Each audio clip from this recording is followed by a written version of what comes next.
وہ جاندار جن کے جینز انہیں ماحول میں زندہ رہنے کا معمولی سا بھی فائدہ دیتے ہیں، چاہے وہ تیز دوڑنا ہو، بیماری سے بچنا ہو یا بہتر شکار کرنا ہو، وہ کامیاب ہوتے ہیں اور اپنے جینز اگلی نسل کو منتقل کر دیتے ہیں۔ اور جن کے جینز کمزور ہوتے ہیں؟ خراب جینز والے جاندار اکثر اس امتحان میں فیل ہو جاتے ہیں اور ان کی جینز کی لائن وہیں ختم ہو جاتی ہے۔ اچھا، تو کامیابی اچھے جینز نہیں بناتی؟ بلکہ پہلے سے موجود اچھے جینز ہی کامیابی کا باعث بنتے ہیں۔ یہ انتخاب کا عمل ہے، تبدیلی کا نہیں۔ ٹھیک ہے، یہیں سے کتاب اپنے مرکزی خیال کی طرف آتی ہے، زندگی کا دریا۔ آپ نے شروع میں کہا تھا کہ یہ گوشت اور ہڈیوں کا نہیں بلکہ ڈی این اے کا دریا ہے۔ اس کا کیا مطلب ہے؟ اس کا مطلب یہ ہے کہ ہم جو جسم دیکھتے ہیں، ہاتھ، پاؤں، آنکھیں، یہ سب عارضی گاڑیاں ہیں۔ عارضی گاڑیاں؟ جی، اصل چیز وہ معلومات ہیں جو ان جسموں کو بناتی ہیں، یعنی ڈی این اے۔ یہ معلومات کا ایک دریا ہے جو وقت کے ساتھ بہتا ہے، یہ جسموں سے گزرتا ہے، ان پر اثر انداز ہوتا ہے، انہیں بناتا ہے۔ لیکن جسمانی تجربات، چوٹوں یا سیکھی ہوئی مہارتوں سے خود متاثر نہیں ہوتا؟ بالکل، یہ ایک یک طرفہ بہاؤ ہے۔ جینز جسم کو متاثر کرتے ہیں، جسم جینز کو نہیں۔ یہ تو بہت گہری بات ہے۔ مطلب ہمارا جسم صرف ایک خول ہے اور اصل چیز وہ ڈیجیٹل پیغام ہے جو نسلوں سے سفر کر رہا ہے۔ کتاب میں یہ بھی ذکر ہے کہ جنسی تولید یعنی سیکشول ریپروڈکشن کے دوران بھی جینز اپنی انفرادیت برقرار رکھتے ہیں۔ یہ کیسے ہوتا ہے؟ کیا وہ آپس میں گھل مل کر ایک نیا آمیزہ نہیں بنا دیتے؟ ہاں، میرا بھی یہی خیال تھا۔ نہیں، اور یہی اس کی خوبصورتی ہے۔ وہ گھلتے نہیں بلکہ شفل ہوتے ہیں، جیسے تاش کے پتے۔ اچھا۔ ماں اور باپ کی جینز ایک بچے میں اکٹھے ہوتے ہیں، لیکن وہ اپنی شناخت نہیں کھوتے، وہ صرف اپنے اثرات کو ملاتے ہیں۔ ایک نسل کے بعد وہی جینز الگ ہو کر اگلی نسل میں جا سکتے ہیں۔ ان کی سالمیت ایک سخت انمٹ پتھر کی طرح ہوتی ہے۔ وہ ایک دوسرے کے ساتھ سفر کرتے ہیں لیکن ایک دوسرے میں ضم نہیں ہوتے۔ بالکل۔ یہ دریا کا استعارہ اب اور بھی واضح ہو رہا ہے۔ لیکن اگر تمام زندگی ایک ہی دریا ہے تو پھر یہ اتنی شاخوں میں کیسے بٹا ہوا ہے؟ مطلب میں اپنے گھر کی کھڑکی سے باہر دیکھتی ہوں تو مجھے ایک کوا اور ایک گلہری نظر آتی ہے۔ یہ دونوں تو بالکل مختلف لگتے ہیں۔ یہ ایک بہترین سوال ہے اور اس کا جواب انواع یعنی سپیشیز کے بننے کے عمل میں چھپا ہے۔ ہر نوع، جیسے انسان، چمپینزی یا گلہری، اس عظیم دریا کی ایک الگ شاخ ہے۔ اور ایک نوع کے تمام جانداروں کے جینز ایک ہی شاخ میں بہتے ہیں؟ جی، اور ایک دوسرے کے ساتھ ہم آہنگ ہوتے ہیں۔ وہ آپس میں مل کر ایسے بچے پیدا کر سکتے ہیں جو خود بھی نسل بڑھا سکیں۔ تو پھر یہ شاخیں الگ کیسے ہوتی ہیں؟ دریا تقسیم کیسے ہوتا ہے؟ اکثر اس کی وجہ جغرافیائی رکاوٹیں ہوتی ہیں۔ کتاب میں شمالی امریکہ اور انگلینڈ کی گلہریوں کی مثال دی گئی ہے۔ ٹھیک ہے۔ لاکھوں سال پہلے ان کے آباء و اجداد ایک ہی آبادی کا حصہ تھے۔ ان کا جینیاتی دریا ایک ساتھ بہہ رہا تھا۔ پھر براعظم الگ ہوئے اور ان کے درمیان ایک وسیع سمندر حائل ہو گیا۔ اور اس علیحدگی کے دوران دونوں شاخوں میں بے ترتیب تبدیلیاں یعنی رینڈم میوٹیشنز جمع ہوتی گئیں؟ بالکل، دونوں دریا الگ الگ سمتوں میں بہنے لگے۔ ہزاروں نسلوں کی علیحدگی کے بعد ان کے جینز اتنے مختلف ہو جاتے ہیں کہ اگر آپ آج ایک امریکی گلہری کو انگلینڈ لے جائیں تو وہ وہاں کی گلہری کے ساتھ مل کر نسل نہیں بڑھا سکتی۔ صحیح، ان کے جینز اب ایک دوسرے کے اچھے ساتھی نہیں رہے، وہ دو الگ انواع بن چکی ہیں۔ دریا کی ایک شاخ دو میں تقسیم ہو چکی ہے۔ چھوٹی سی ندی کی طرح تھا جو ایک دوسری ندی سے الگ ہوئی، ہے نا؟ ہاں، یہ ایک بہت بتدریجی عمل ہے۔ ایسا نہیں ہوتا کہ ایک دن اچانک ایک نئی نو پیدا ہو جائے۔ یہ ہزاروں سال پر محیط ایک سست رفتار تبدیلی ہے۔ یہاں سے بات اصل میں بہت دلچسپ ہوتی ہے۔ کتاب کا دعویٰ ہے کہ ڈی این اے کا دریا صرف ایک دریا نہیں بلکہ ایک ڈیجیٹل دریا ہے۔ یہ انجینئرنگ کی اصطلاح زندگی جیسے حیاتی نظام پر کیسے لاگو ہوتی ہے، یہ مجھے بہت حیران کن لگا۔ یہ 20ویں صدی کی حیاتیات کی سب سے بڑی دریافتوں میں سے ایک ہے۔ دیکھیں، انجینئرز اینالاگ اور ڈیجیٹل کوڈ میں فرق کرتے ہیں۔ اسے سمجھنے کے لیے پرانے زمانے کے فونوگراف ریکارڈز یا کیسٹ ٹیپ کی مثال لیں۔ وہ اینالاگ تھے۔ ان کی ہر کاپی اصل سے تھوڑی کم معیار کی ہوتی تھی؟ جی، ہر کاپی کے ساتھ شور یعنی نوائز بڑھتا جاتا تھا۔ اگر آپ ایک کیسٹ کی کاپی بنائیں، پھر اس کاپی کی کاپی، تو چند نسلوں کے بعد اصل آواز پہچاننا مشکل ہو جائے گا۔ بالکل، مجھے یاد ہے بچپن میں ہم کیسٹ ریکارڈ کرتے تھے اور ہر کاپی میں آواز خراب ہوتی جاتی تھی۔ اس کے برعکس آج ہمارے پاس CDs، MP3s اور کمپیوٹر فائلز ہیں جو ڈیجیٹل ہیں۔ اور آپ ایک فائل کی لاکھوں کاپیاں بنا لیں، آخری کاپی بھی بالکل پہلی جیسی ہوگی۔ بغیر کسی خرابی کے۔ آپ نے بالکل صحیح نقطہ پکڑا۔ واٹسن اور کرک کی دریافت نے ہمیں بتایا کہ جینز کوئی پراسرار جیلی یا مایا نہیں ہے، بلکہ وہ خالص ڈیجیٹل معلومات ہیں۔ خالص ڈیجیٹل معلومات؟ جی، یہ معلومات 4 حرفی کوڈ پر مشتمل ہے، A, T, C اور G۔ یہ بالکل کمپیوٹر کے بائنری کوڈ یعنی 0 اور 1 کی طرح ہے۔ زندگی کی بنیاد میں یہی ڈیجیٹل پن ہے۔ اسی وجہ سے جینز لاکھوں کروڑوں نسلوں تک بغیر کسی بگاڑ کے بالکل ٹھیک ٹھیک کاپی ہو سکتے ہیں۔ اور یہ ڈارون کے نظریہ ارتقاء کے لیے لازمی ہے۔ بالکل، اگر معلومات اینالاگ ہوتیں تو وہ چند نسلوں میں ہی ناقابل استعمال ہو جاتی۔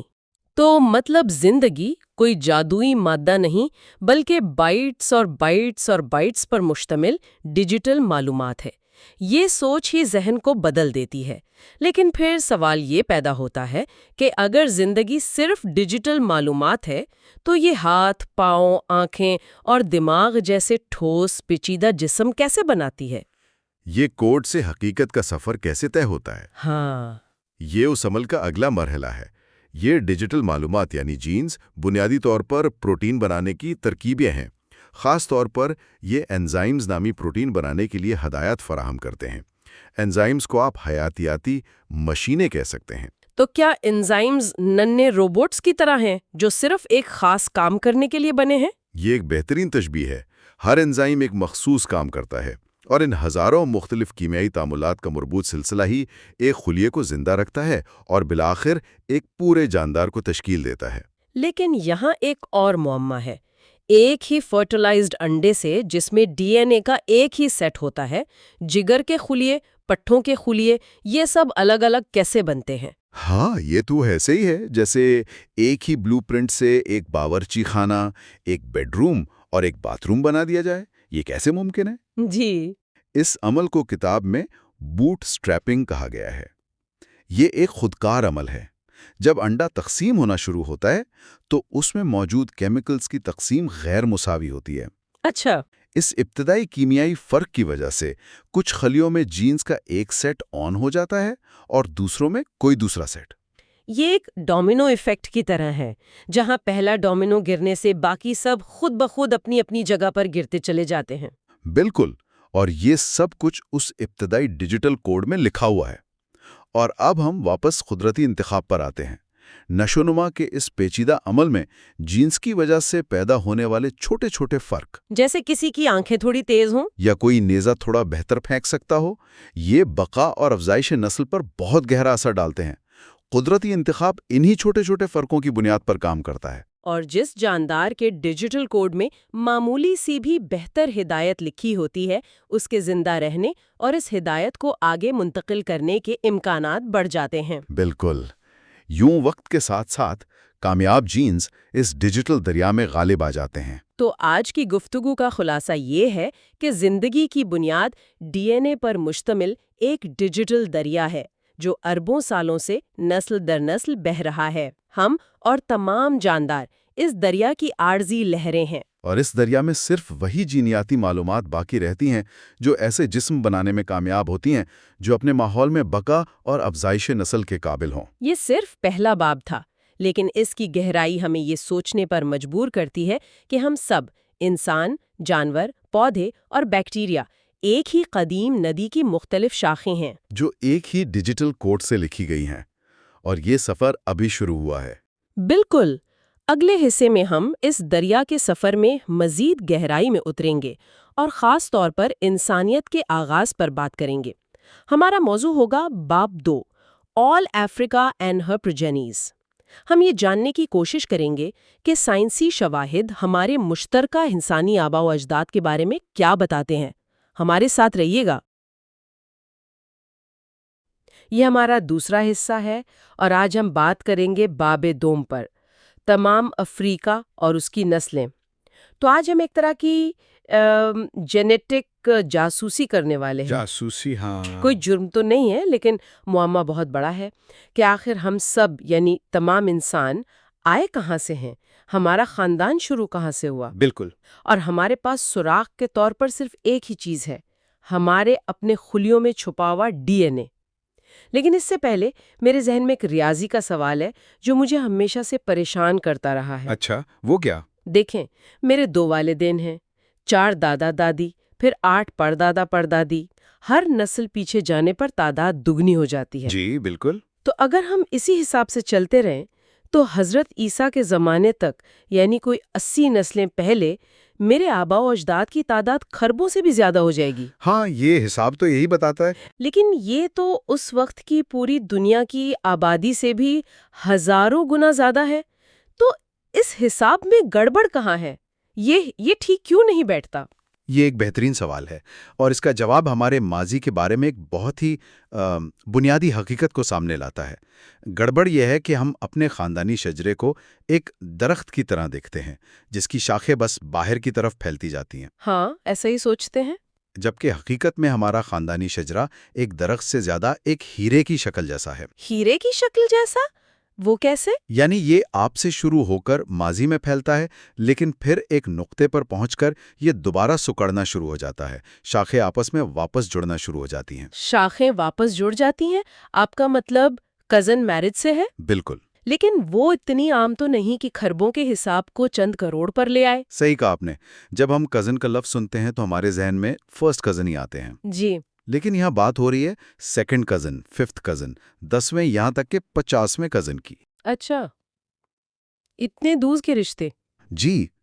جب آپ اتنی نسلوں کا فاصلہ دیکھتے ہیں تو حقیقت یہ ہے کہ تقریباً ہر شادی ہی دور کے کزنز کے درمیان ہوتی ہے. ہر شادی؟ عملی طور پر ہاں.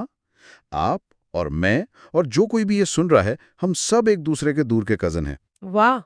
تو جب آپ کا خاندانی شجرہ پیچھے جاتا ہے تو ہو سکتا ہے آپ کے پڑ نانا کی پڑ نانی اور آپ کی پڑ دادی کے پڑ نانا ایک ہی شخص ہوں. ایک ہی جد آپ کے شجرے میں سینکڑوں مختلف جگہوں پر نظر آ سکتا ہے. یعنی یہ صرف ایک جذباتی بات نہیں ہے بلکہ ایک ریاضیاتی حقیقت ہے کہ ہم سب کے شجرے کچھ ہزار سال پیچھے جا کر آپس میں جڑ جاتے ہیں. بالکل. یہ تو سوچ ہی بدل دینے والی بات ہے. تو اس کا مطلب ہے ہم سب ایک بہت بڑا خاندان ہے. لیکن کیا سائنس اس خاندان کی جڑ تک پہنچ سکتی ہے؟ وہ سب سے پرانی شاخ کہاں ہے؟ بالکل پہنچ سکتی ہے، اور یہی سوال تھا جس نے سائنسدانوں کو کئی دہائیوں تک متجسس رکھا. اس کا سراغ لگانے کے لیے ہمیں اپنے ڈی این اے کی تاریخ کی کتاب کو پڑھنا پڑتا ہے. جی. لیکن جیسا آپ نے شروع میں کہا، یہ ایک جاسوسی کا کام ہے، اور اس کتاب کو پڑھنے میں ایک بہت بڑی رکاوٹ بھی ہے. اور وہ رکاوٹ ہے جنس یعنی سیکشول ریپروڈکشن. بالکل. ہاں، کیونکہ ہر بچہ اپنے والدین کے ڈی این اے کا 50-50 مکسچر ہوتا ہے. پھر وہ بچہ آگے اپنے ڈی این اے کو مکس کرتا ہے. مطلب ہر نسل میں تاش کے پتوں کی طرح ڈی این اے پھینٹا جاتا ہے. صحیح. تو اس گڈمڈ ریکارڈ میں سے کسی ایک جد کا سراغ لگانا تو تقریباً ناممکن ہوگا. بالکل ناممکن ہے.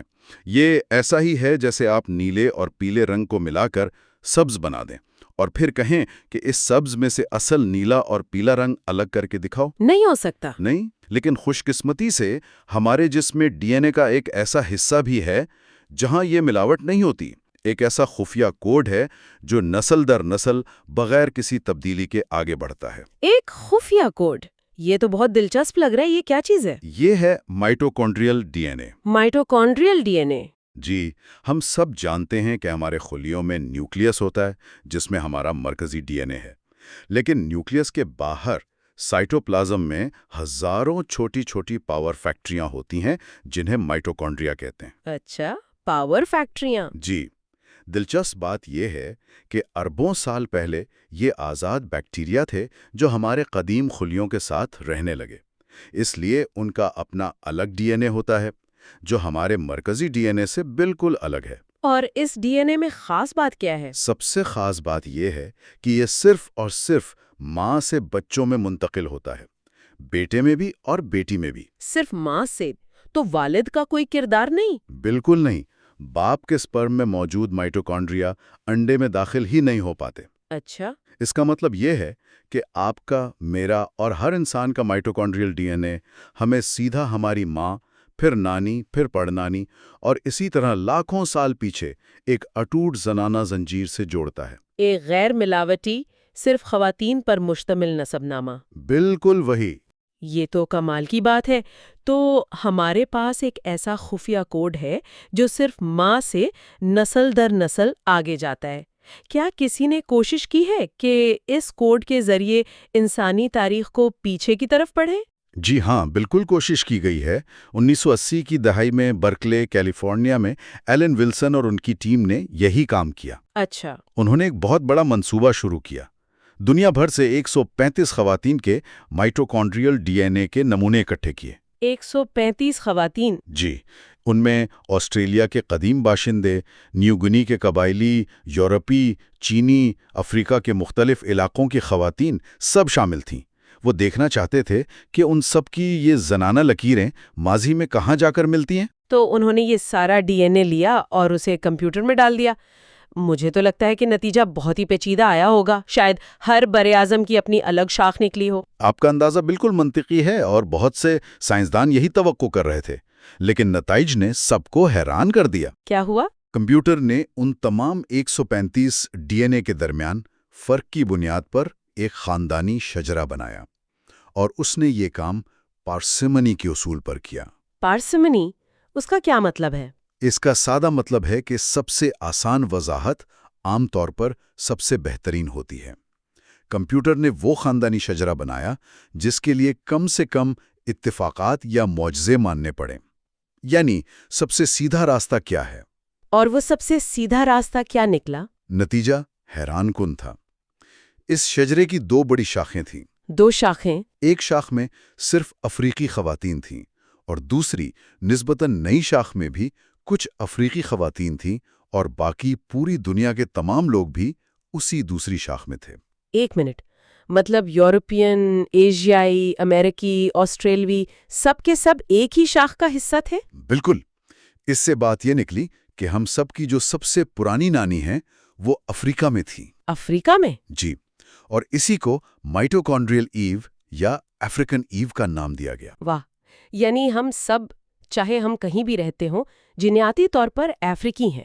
لیکن مجھے یاد ہے کہ یہ نظریہ بہت متنازع ہوا تھا۔ جی، بہت زیادہ۔ اس پر اتنا شور کیوں مچا تھا؟ اس کی 2 وجوہات تھیں۔ پہلی وجہ خالصتاً سائنسی تھی۔ اس وقت ایک اور نظریہ بہت مقبول تھا، ملٹی ریجنل ہائپوتھیسس۔ اچھا۔ اس کے مطابق انسان افریقہ سے بہت پہلے نکلے تھے اور دنیا کے مختلف حصوں میں الگ الگ ارتقاء پذیر ہوئے۔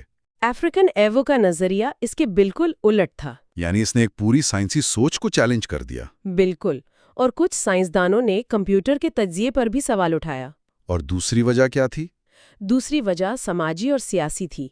نسل پرستی کی بنیاد اس خیال پر ہے کہ انسانی نسلیں حیاتیاتی طور پر الگ ہیں۔ جی۔ اس تحقیق نے اس خیال کی جڑ پر ہی کلہاڑا مار دیا۔ اس نے کہا کہ نسل کا تصور صرف سطحی ہے، گہرائی میں ہم سب ایک ہی خاندان ہیں جس کی جڑیں افریقہ میں ہیں۔ یہ بات بہت سے لوگوں کے لیے قبول کرنا مشکل تھی۔ اچھا، تو ایک نتیجہ یہ نکلا کہ جڑیں افریقہ میں ہیں، لیکن یہ تو صرف کہاں کا جواب ہوا۔ کب کے بارے میں بھی کچھ پتہ چلا؟ یہ ہماری مشترکہ پرنانی کتنی پرانی ہے؟ جی، یہ اس تحقیق کا دوسرا بڑا نتیجہ تھا۔ سائنسدانوں نے دیکھا کہ مائٹوکونڈریل ڈی این اے میں تبدیلیاں یعنی میوٹیشنز ایک تقریباً مستقل رفتار سے ہوتی ہیں۔ اسے مالیکولر کلاک کہتے ہیں۔ Molecular clock? جی، اس گھڑی کا استعمال کرتے ہوئے انہوں نے حساب لگایا اور اندازہ یہ نکلا کہ ایو تقریباً 1.5 لاکھ سے 2.5 لاکھ سال پہلے زندہ تھیں۔ 1.5 سے 2.5 لاکھ سال؟ ایو کا نام سنتے ہی ذہن میں بائبل کی کہانی آتی ہے اور اس سے بہت غلط فہمیاں پیدا ہوتی ہیں۔ بہت زیادہ۔ تو سب سے بڑی غلط فہمی تو یہی ہوگی کہ کیا وہ اس وقت زمین پر واحد عورت تھی؟ بالکل، اور یہ سب سے بڑی غلطی ہے۔ یہ واضح کرنا بہت ضروری ہے کہ مائٹوکونڈریل ایو اپنے زمانے میں ہزاروں بلکہ لاکھوں عورتوں میں سے ایک تھی۔ اچھا، وہ اکیلی نہیں تھیں؟ ہرگز نہیں، اس کے پڑوس میں اور بھی بہت سی عورتیں رہتی تھیں، اور ہم سب ان میں سے بہتوں کی اولاد ہیں۔ تو پھر فرق کیا ہے؟ ان دوسری عورتوں کی مائٹوکونڈریل لکیریں کہاں گئیں؟ فرق صرف اتنا ہے کہ ان دوسری عورتوں کی مائٹوکونڈریل لکیریں آج ہم تک نہیں پہنچیں۔ وہ لکیریں اس وقت ٹوٹ گئیں جب کسی نسل میں اس عورت کی صرف بیٹے ہوئے، بیٹیاں نہیں ہوئیں۔ اچھا، کیونکہ مائٹوکونڈریل ڈی این اے صرف ماں سے منتقل ہوتا ہے۔ بالکل۔ تو جس عورت کی بیٹیاں نہ ہو، اس کی مائٹوکونڈریل لائن وہیں ختم ہو جاتی ہے، بھلے ہی اس کے بیٹے آگے نسل بڑھاتے رہیں۔ تو ایو خوش قسمت تھی؟ بس خوش قسمت تھی کہ اس کی زنانہ لکیر آج تک، یعنی 2 لاکھ سال تک، بغیر ٹوٹے ہم سب تک پہنچ گئی۔ وہ واحد عورت نہیں تھی، بس خوش قسمت تھی۔ ایک اور غلط فہمی بھی ہے، کیا مائٹوکونڈریل ایو ہماری سب سے قریبی مشترکہ جد ہے؟ نہیں، یہ بھی درست نہیں۔ وہ صرف خالص زنانہ لکیر میں ہماری سب سے قریبی مشترکہ جد ہیں۔ اچھا۔ ہمارے آب و اجداد بننے کے لاکھوں دوسرے راستے ہیں، باپ کے ذریعے، دادی کے ذریعے، نانا کے ذریعے۔ یعنی ہمارے خاندانی شجرے میں بے شمار شاخیں ہیں۔ جی، اور ریاضیاتی طور پر یہ زیادہ ممکن ہے کہ تمام انسانوں کا سب سے قریبی مشترک جد کوئی مرد ہو، نہ کہ ایو۔ کوئی ایڈم؟ کہہ سکتے ہیں، کیونکہ تاریخ میں مردوں میں تولیدی کامیابی کا فرق بہت زیادہ رہا ہے۔ ایک مرد سینکڑوں بچوں کا باپ بن سکتا ہے، جبکہ ایک عورت کی تعداد محدود ہوتی ہے۔ تو ہو سکتا ہے کہ ہمارا سب سے قریبی مشترک جد ایو سے بھی ہزاروں سال زیادہ جدید ہو۔ یہ واقعی بہت پیچیدہ اور دلچسپ ہے۔ اس سے جڑا ایک اور حیران کن تصور ہے جس کا ذکر ذرائع میں کیا گیا ہے، اور وہ مجھے بالکل سمجھ نہیں آیا۔ جی، کون سا؟ وہ یہ ہے کہ اگر ہم وقت میں بہت پیچھے چلے جائیں تو اس وقت کا ہر انسان یا تو آج زندہ تمام انسانوں کا جد ہے یا پھر کسی کا بھی نہیں، درمیان میں کوئی نہیں ہو سکتا۔ یہ کیسے ممکن ہے؟ یہ تو بالکل غیر منطقی لگتا ہے۔ یہ پہلی بار سننے میں واقعی عجیب لگتا ہے، لیکن اس کی منطق بہت ٹھوس ہے۔ سمجھائیے ذرا۔ فرض کریں ہم 35 کروڑ سال پیچھے چلے جاتے ہیں، جب ہمارے آباء و اجداد مچھلیاں تھیں۔ ٹھیک ہے۔ اگر کوئی خاص مچھلی میری جد ہے تو یہ ریاضیاتی طور پر ناممکن ہے کہ وہ آپ کی جد نہ ہو۔ کیوں؟ ہو سکتا ہے میری نسل کسی اور مچھلی سے آئی ہو اور آپ کی کسی اور سے۔ اگر ایسا ہوتا تو اس کا مطلب یہ ہوگا کہ آپ کی اور میری نسلیں 35 کروڑ سال تک الگ الگ ارتقا پذیر ہوئیں، یعنی الگ الگ مچھلی سے ایمفیبین، پھر ریپٹائل، پھر ممالیہ اور آخر میں انسان بنے۔ اور پھر بھی ہم دونوں بالکل ایک جیسے ہیں، یہاں تک کہ آپس میں بچے بھی پیدا کر سکتے ہیں۔ بالکل، اس بات کا امکان صفر ہے۔ اگر میری کوئی جد ہے جو آپ کی نہیں، تو اس کا مطلب ہے کہ ہم 2 مختلف سپیشیز سے تعلق رکھتے ہیں۔ اچھا، سمجھ آئی۔ چونکہ ہم ایک ہی سپیشیز ہیں، اس لیے ایک خاص وقت سے پہلے کا کوئی بھی شخص جو آج کسی ایک انسان کا جد ہے، وہ لازماً ہم سب کا جد ہے۔ بالکل۔ اور اگر کوئی آج کسی کا بھی جد نہیں، تو اس کا مطلب ہے کہ اس کی نسل پوری طرح ختم ہو چکی ہے، اس کی کوئی اولاد آج زندہ نہیں ہے، درمیان میں کوئی راستہ نہیں ہے، یا تو آپ سب کے جد ہیں یا کسی کے بھی نہیں۔ اور یہ اصول صرف کروڑوں سال پرانی مچھلیوں پر نہیں بلکہ نسبتاً حالیہ تاریخ پر بھی لاگو ہوتا ہے۔ جی بالکل۔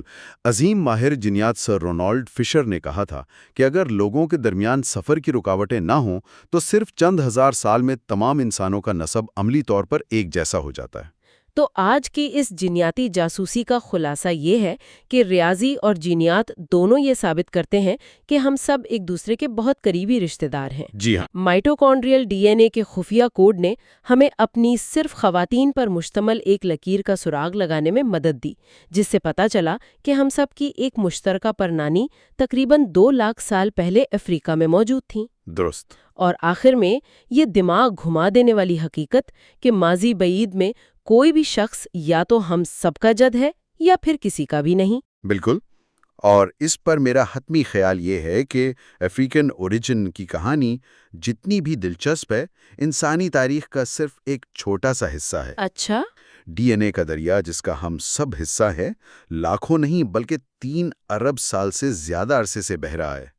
ہر بیکٹیریا، ہر پودا، ہر جانور اسی دریا کا حصہ ہے۔ یعنی ہم سب؟ جی، انسانیت کا مشترکہ نسب اس عظیم حیاتیاتی داستان کا صرف ایک تازہ ترین باب ہے۔ ہم اس بہت بڑے قدیم دریا میں صرف ایک چھوٹی سی لہر ہیں۔ واہ، یہ سوچنے کے لیے ایک بہت گہری بات ہے۔ اس حصے میں ہم نے انسانیات کے افریقی آغاز کو سمجھا۔ اگلے حصے میں ہم ایک بالکل مختلف لیکن اتنا ہی دلچسپ موضوع پر بات کریں گے۔ جی۔ نیکی، تعاون اور قدرتی انتخاب کے درمیان کیا تعلق ہے؟ ہمارا موضوع ہوگا خاموشی سے نیکی کرو۔ ہمارے ساتھ رہیے گا۔ Welcome to bio plus a channel dedicated to science. یہ حصہ ہے پارٹ 3. آج ہم بات کریں گے چیپٹر 3 ڈو گڈ بائی اسٹیلف پر. قدرتی انتخاب کا جو بنیادی اصول ہے وہ تو یہی ہے کہ اپنی بقا اور اپنی نسل کو آگے بڑھایا جائے، یعنی ہر جاندار اپنے فائدے کے لیے جیتا ہے. اگر یہ سچ ہے تو پھر ایسی مخلوقات کیسے وجود میں آئیں جو اپنی پوری زندگی دوسروں کی بھلائی کے لیے وقف کر دیتی ہیں؟ جی، جیسے مل کر کام کرنا یا ایک دوسرے کی مدد کرنا، یہ تو خود غرضی کے اصول سے بالکل میل نہیں کھاتا. اور اس کی سب سے حیران کن مثال تو ہمیں سماجی کیڑے مکوڑوں کی دنیا میں ملتی ہے. بالکل، چونٹیاں، دیمک اور خاص طور پر شہد کی مکھیاں. ان کے چھتے میں ہزاروں بانج کارکن مکھیاں ہوتی ہیں. اچھا. یہ کارکن خود کبھی بچے پیدا نہیں کرتی، بلکہ اپنی پوری زندگی اپنی ماں یعنی ملکہ اور اپنی بہنوں کی خدمت میں گزار دیتی ہیں. بظاہر تو یہ ڈارون کے نظریے کی مکمل نفی لگتی ہے. یہ تو خالص قربانی ہے. جی، یہی لگتا ہے، لیکن یہیں پر اصل نکتہ چھپا ہوا ہے. بظاہر یہ قربانی کا رویہ جب ہم اسے جینز کی سطح پر دیکھتے ہیں تو خالص خود غرضی نظر آتا ہے. اچھا، وہ کیسے؟ وہ بانج کارکن دراصل اپنے جسم کو ایک مشین کے طور پر استعمال کر رہی ہوتی ہیں تاکہ ان جینز کی لاکھوں کاپیاں بنانے میں مدد کر سکیں جو ان کے اور ان کے رشتہ داروں میں مشترک ہیں. مطلب جسم قربان ہو رہا ہے، جینز نہیں؟ بالکل، اور اسی جین مرکوز نقطہ نظر سے ہی ہم اس سے بھی بڑے معمے کو سمجھ سکتے ہیں. اور وہ معمہ کیا ہے؟ یعنی صرف رویے ہی نہیں بلکہ جسم کے پیچیدہ اعضاء کیسے بنے. مثال کے طور پر انسانی آنکھوں ہی لے لیں. ہاں، آنکھ تو واقعی بہت پیچیدہ ہے. یہ اتنی پرفیکٹ چیز ہے کہ لگتا ہے اسے کام کرنے کے لیے پہلی باری میں مکمل بننا پڑا ہوگا. آدھی آنکھ کا بھلا کیا فائدہ ہو سکتا ہے؟ تو آج ہم یہی کھوج لگانے کی کوشش کریں گے کہ یہ جو اتنی پیچیدہ چیزیں ہیں جو بظاہر ایک ہی جھٹکے میں بنی ہوئی لگتی ہیں، وہ اصل میں چھوٹے چھوٹے قابل فہم قدموں سے کیسے بن سکتی ہیں. جی، اور اس کے لیے ہم باب 3 ڈو گڈ بائی اسٹیلتھ سے کچھ بہت ہی دلچسپ مثالیں لیں گے. اس مسئلے کی جڑ کو سمجھنے کے لیے کتاب میں ایک پادری صاحب کے خط کا ذکر ہے. جی، انہوں نے ایک خاص قسم کے آرکڈ پھول کے بارے میں پڑھا جو ایک مادہ بھڑ کی ہو بہو نقل ہوتا ہے. اس کی شکل، رنگ، یہاں تک کہ اس سے نکلنے والی بھو بھی بالکل مادہ بھڑ جیسی. بالکل. نتیجہ یہ ہوتا ہے کہ نر بھڑ دھوکہ کھا کر اس پھول سے ملاپ کی کوشش کرتا ہے اور اس چکر میں پھول کے پولن اس سے چپک جاتے ہیں. اور پھر وہ انہیں دوسرے پھول تک پہنچا دیتا ہے. جی، لیکن اس پادری کا اعتراض بہت منطقی لگتا تھا. ان کا کہنا تھا کہ یہ حکمت عملی کامیاب ہونے کے لیے پہلی کوشش میں ہی 100% مکمل ہونی چاہیے. صحیح. اگر آرکڈ کی شکل میں ذرا سی بھی کمی ہوتی یا اس کی بو تھوڑی مختلف ہوتی تو نر بھڑ کبھی دھوکہ نہ کھاتا. یعنی ایک نامکمل نقل کا کوئی فائدہ نہیں، تو پھر یہ بتدریج کیسے بن سکتی ہے؟ بالکل. اسی سوچ کو ذاتی ناقابل یقینیت کی دلیل یا آرگومنٹ فرام پرسنل انکریڈیولٹی کہا جاتا ہے. مطلب یہ کہ چونکہ میں تصور نہیں کر سکتی کہ ایسا کیسے ہو سکتا ہے، اس لیے یہ یقیناً نہیں ہو سکتا. جی، یہ دلیل سننے میں تو بہت وزنی لگتی ہے. تو پھر اس کا جواب کیا ہے؟ ارتقاء اس مسئلے کو کیسے حل کرتا ہے؟ دیکھیں، اس کا پہلا جواب یہ ہے کہ ہمیں چیزوں کو اپنی انسانی عقل اور حواس کے پیمانے پر نہیں پرکھنا چاہیے. اچھا. جانوروں کی دنیا ہم سے بہت مختلف ہے. وہ چیزوں کو ہم سے الگ طریقے سے دیکھتے، سنتے اور محسوس کرتے ہیں. اور سچ تو یہ ہے کہ انہیں بیوقوف بنانا اکثر ہمارے تصور سے کہیں زیادہ آسان ہوتا ہے. واقعی؟ اس کی کوئی مثال ہے؟ بہت سی دلچسپ مثالیں ہیں. ایک نوبل انعام یافتہ سائنسدان نیکو ٹینبرجن نے سٹیکل بیک نامی مچھلی پر بڑے مشہور تجربات کیے. اوہ ہاں. نر سٹیکل بیک مچھلی کا پیٹ ملاپ کے موسم میں چمکدار لال ہو جاتا ہے اور وہ کسی بھی دوسرے لال پیٹ والے نر کو اپنے علاقے میں برداشت نہیں کرتی. اچھا. ٹمبرجن نے دیکھا کہ نر مچھلیاں نہ صرف دوسری نر مچھلیوں پر بلکہ مچھلی کی شکل کی بے ڈھنگی بھدی سی لکڑی پر بھی حملہ کر دیتی تھی. بس ایک شرط تھی کہ اس پر لال رنگ لگا ہو؟ بالکل، بس اس کے نیچے لال رنگ لگا ہونا چاہیے. کمال ہے. یعنی اس مچھلی کے لیے ایک گزرتی ہوئی لال گاڑی اور ایک دشمن مچھلی میں کوئی فرق نہیں. بھئی اس کا دماغ تو بس ایک ہی چیز دیکھ رہا تھا، لال رنگ. اس سے بھی زیادہ حیران کن بات یہ ہوئی کہ جب انہوں نے اپنی لیبارٹری کی کھڑکی سے باہر گزرنے والی ایک لال رنگ کی ڈاک گاڑی کو دیکھا تو کیا ہوا؟ تو ساری مچھلیاں ایک ساتھ ٹینک کے شیشے سے ٹکرا کر اس پر حملہ کرنے کی کوشش کرنے لگیں۔ ناقابل یقین۔ ان کے سادہ دماغ کے لیے خطرے کا محرک صرف ایک تھا، لال رنگ کی موجودگی۔ تفصیلات کی کوئی اہمیت نہیں تھی۔ اور اسی سے وہ سپر نارمل محرک والی بات بھی جڑی ہے نا؟ جی بالکل۔ ٹمبرجن نے یہ بھی دریافت کیا کہ مادہ سٹیکل بیک کا پیٹ انڈوں کی وجہ سے پھولا ہوتا ہے، جو نر کے لیے کشش کا باعث ہے۔ ٹھیک ہے۔ جب انہوں نے مچھلی کی شکل سے بالکل مختلف ناشپاتی جیسی ایک بے ڈھنگی چیز بنائی جو حقیقی مادہ سے کہیں زیادہ پھولی ہوئی تھی، تو نر مچھلیوں نے اسے ترجیح دی۔ انہوں نے حقیقی مادہ کو نظر انداز کر کے اس بے جان چیز سے ملاپ کی کوشش شروع کر دی۔ یعنی ان کے دماغ میں صرف ایک اصول تھا، جتنا پھولا ہوا اتنا بہتر۔ یہ اصول تو بہت سادہ اور بعض اوقات بڑے بے رحم بھی ہو سکتے ہیں۔ کتاب میں ترکی مرغی کی ایک بہت ہی افسوسناک کہانی بیان کی گئی ہے۔ جی، وہ ایک المناک واقعہ ہے۔ ایک مادہ ترکی مرغی جو بدقسمتی سے بہری تھی، اس نے ایک ایک کر کے اپنے تمام چوزوں کو ٹھونگے مار مار کر ہلاک کر دیا۔ اوہ، اس کی وجہ کیا تھی؟ وجہ صرف اتنی تھی کہ اس کے دماغ میں شکاری اور بچے میں فرق کرنے کا ایک بہت ہی سادہ سا اصول تھا۔ کوئی بھی چھوٹی حرکت کرتی ہوئی چیز جو میرے قریب آئے وہ شکاری ہے، اس پر حملہ کرو، جب تک کہ وہ چوزے کی طرح چیپ چیپ کی آواز نہ نکالے۔ بالکل۔ اوہ، تو چونکہ وہ بہری تھی، اپنی بچوں کی آواز نہیں سن سکیں اور انہیں دشمن سمجھ بیٹھی، مطلب ایک ذرا سی خرابی اور پورا قدرتی نظام الٹ گیا۔ جی، یہ اصول بہت نازک ہوتے ہیں، اور یہ کتنے خودکار ہوتے ہیں اس کی ایک اور مثال شہد کی مکھیوں میں ملتی ہے۔ اچھا۔ چھتے میں صفائی کا نظام بہت سخت ہوتا ہے۔ جب کوئی مکھی مر جاتی ہے تو کچھ کارکن مکھیاں، جنہیں انڈرٹیکر کہا جاتا ہے، اسے اٹھا کر چھتے سے باہر پھینک آتی ہیں۔ تو انہیں کیسے پتا چلتا ہے کہ کوئی مکھی مر گئی ہے؟ یہی سوال تھا۔ تحقیق سے پتا چلا کہ جب مکھی مرتی ہے تو اس کے جسم سے ایک خاص کیمیکل اولک ایسڈ خارج ہونا شروع ہو جاتا ہے۔ اور انڈرٹیکر مکھیاں اسی بو کو پہچانتی ہیں؟ جی، تجربہ کرنے والوں نے جب یہ کیمیکل ایک بالکل صحت مند اور زندہ مکھی پر لگا دیا تو جو کچھ ہوا وہ دیکھنے لائق تھا۔ انہوں نے اسے بھی باہر پھینک دیا؟ فوراً دوسری مکھیاں اسے پکڑ کر گھسیٹنے لگی۔ وہ بیچاری مزاحمت کرتی رہی، اپنی ٹانگیں ہلاتی رہی، لیکن انڈرٹیکرز کے لیے وہ ایک زندہ مکھی نہیں بلکہ ایک لاش تھی جسے باہر پھینکنا ضروری تھا۔ یعنی ان کے لیے اصول اٹل تھا، اولیک ایسڈ کی بو یعنی لاش۔ بالکل۔ یہ سب مثالیں سن کر تو یہ بات بالکل واضح ہو جاتی ہے کہ اس پادری کا اعتراض ایک غلط فہمی پر مبنی تھا۔ جی، اس بھڑ کو دھوکہ دینے کے لیے آرکڈ کو شروع سے ہی ایک پرفیکٹ نقل بننے کی کوئی ضرورت نہیں تھی۔ شاید لاکھوں سال پہلے کسی آرکڈ پر رنگ کا ایک دھبا نمودار ہوا ہو جو دور سے بھڑ جیسا لگتا ہو، یا اس سے ہلکی سی ایسی بو آتی ہو جو نر بھڑ کو متوجہ کرنے کے لیے کافی ہو۔ بس اتنا سا فائدہ ہی ارتقائی دوڑ شروع کرنے کے لیے کافی تھا۔ بالکل درست۔ لیکن یہاں ایک اور سوال پیدا ہوتا ہے۔ وہ کیا؟ مان لیا کہ جانوروں کو بیوقوف بنایا جا سکتا ہے، لیکن کچھ شکاری یا جانور تو بہت تیز حواس کے مالک ہوتے ہیں، ان کی نظر بہت تیز ہوتی ہے یا سونگھنے کی حس کمال کی ہوتی ہے، تو انہیں تو ایک نامکمل نقل سے دھوکہ نہیں دیا جا سکتا۔ یہ بہت اچھا سوال ہے۔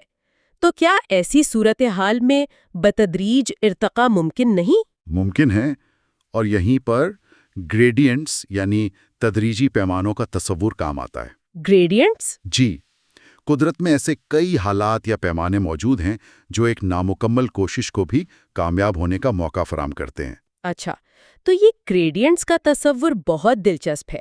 یعنی ماحول میں ہی کچھ ایسی چیزیں موجود ہیں جو ایک نامکمل نقل کو بھی کام کرنے کا موقع دیتی ہیں۔ یہ کیسے ممکن ہے؟ بالکل، مثال کے طور پر فاصلے کو ہی لے لیں۔ ایک چیز جو دور سے مبہم نظر آتی ہے، قریب آنے پر اس کی اصلیت کھل جاتی ہے۔ صحیح۔ ایک کیڑا جس کی نقل ابھی صرف 10% مکمل ہے، ہو سکتا ہے وہ 20 فٹ کے فاصلے سے کسی پرندے کو دھوکہ دے سکے، اور جیسے جیسے نسل در نسل اس کی نقل بہتر ہوتی جائے گی، وہ پرندے کو 15 فٹ، پھر 10 فٹ اور پھر 5 فٹ کے فاصلے پر بھی دھوکہ دینے کے قابل ہو جائے گا۔ ہر قدم پر اسے بقا کا تھوڑا سا اضافی فائدہ مل رہا ہے۔ یہ تو سمجھ میں آتا ہے۔ اور روشنی کا بھی ویسے ہی کوئی کردار ہو سکتا ہے نا؟ یقیناً ایک نامکمل نقالی شاید تیز دوپہر کی روشنی میں کام نہ کرے، لیکن شام کے دھندلکے میں یا اگر موسم آبرآلود ہو جی تو وہ بھی کارآمد ہو سکتی ہے۔ جیسے جیسے نقل بہتر ہوگی وہ تیز روشنی میں بھی مؤثر ہوتی جائے گی۔ اور اسی طرح زاویہ نظر بھی گریڈینٹ ہو سکتا ہے۔ بالکل، جو چیز آنکھ کے بالکل سامنے ہو اسے پہچاننا آسان ہے، لیکن جو چیز نظر کے کونے سے ایک جھلک کے لیے گزرے وہاں ایک معمولی سی مشابہت بھی دھوکہ دے سکتی ہے۔ اور آخری گریڈینٹ شاید خود دشمن کی اپنی صلاحیت ہے۔ جی، ہر شکاری کی بصارت ایک جیسی نہیں ہوتی۔ ایک کمزور نقالی شاید کمزور نظر والے شکاریوں کو بے وقوف بنا دے، جو خود ایک بہت بڑا فائدہ ہے۔ اور وقت کے ساتھ جب وہ نقالی بہتر ہوگی تو وہ تیز نظر والے شکاریوں سے بھی بچ پائے گی۔ بالکل، تو نکتہ یہ ہے کہ ہر سطح کی بہتری کے لیے قدرت میں کوئی نہ کوئی موقع موجود ہوتا ہے، کوئی بھی قدم بیکار نہیں جاتا۔ اور یہی منطق، یہی گریڈینٹس کا تصور ہمیں ارتقاء کے سب سے بڑے اور کلاسک سوال کا جواب دینے میں مدد کرتا ہے۔ آدھی آنکھ کا کیا فائدہ؟ ہاں، یہ سوال تو ہمیشہ پوچھا جاتا ہے۔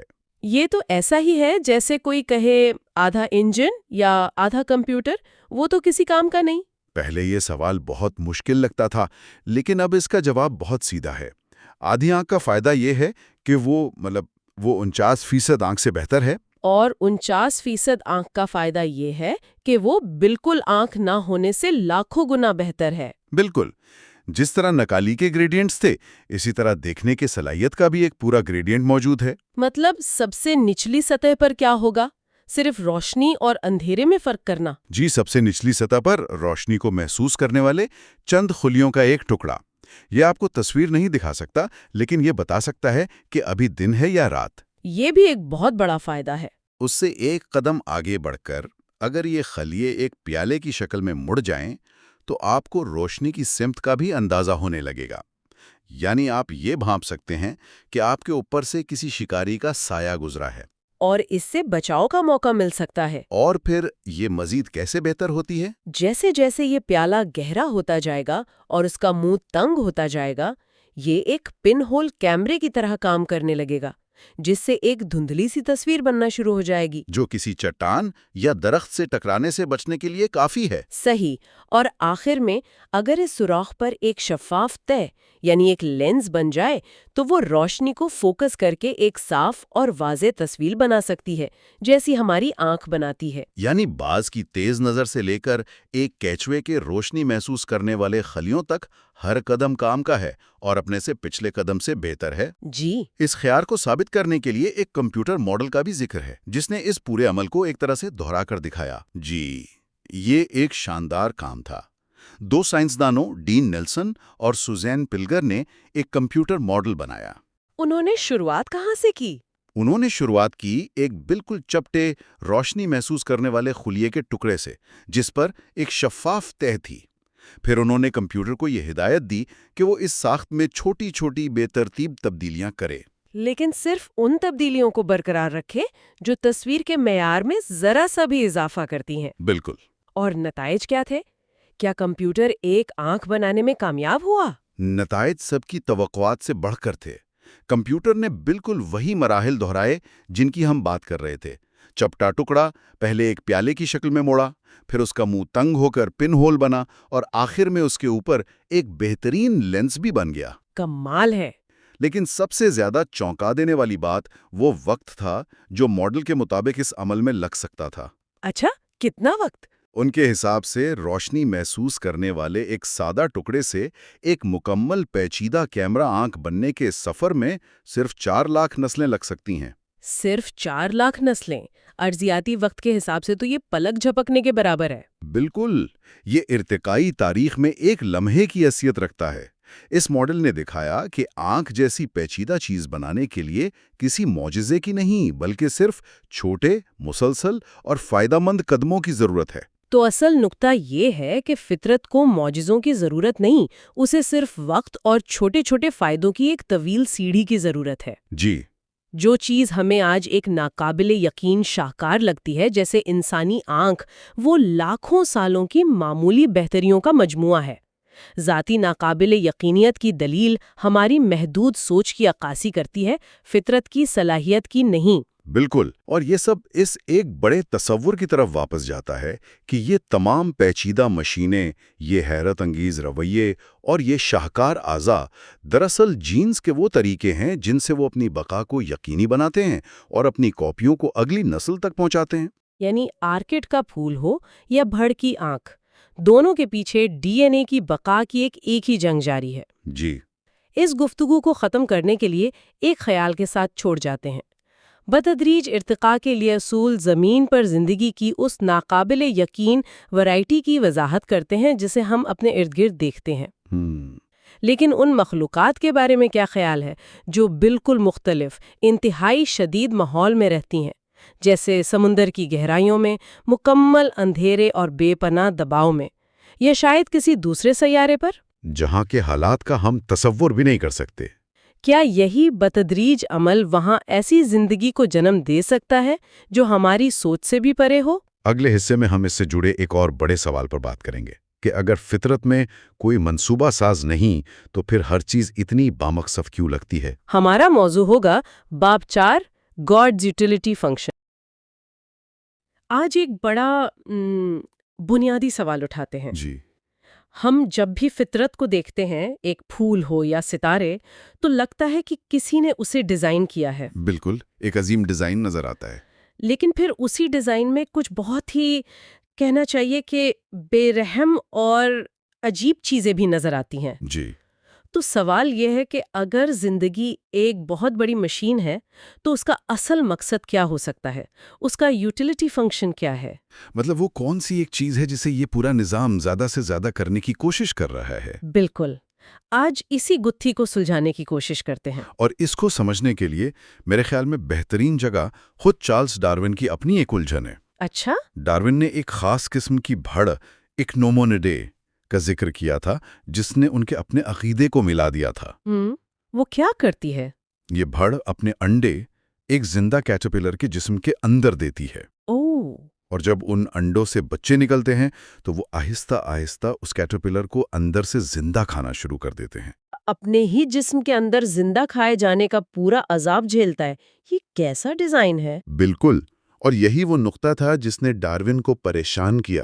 انہوں نے کہا کہ میں خود کو یہ یقین نہیں دلا سکتا کہ ایک مہربان خدا نے جان بوجھ کر ایسی بے رحمی بنائی ہوگی۔ صحیح۔ تو اس مثال سے فطرت کا ایک ایسا چہرہ سامنے آتا ہے جو نہ مہربان ہے نہ ظالم، وہ مکمل طور پر لا تعلق ہے۔ اور یہی لا تعلقی آج کی ہماری گفتگو کا مرکزی خیال ہے۔ جی، ٹھیک ہے، تو اگر مقصد بھلائی نہیں ہے تو پھر کیا ہے؟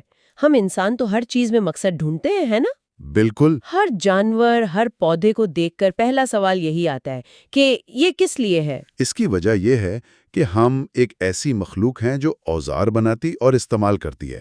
ہماری پوری تہذیب مقصد پر کھڑی ہے۔ صحیح، ہم ایک ہتھوڑا دیکھتے ہیں تو فوراً سمجھتے ہیں کہ یہ کیل ٹھوکنے کے لیے ہے۔ بالکل، اور یہی اینک ہم فطرت پر بھی لگا دیتے ہیں۔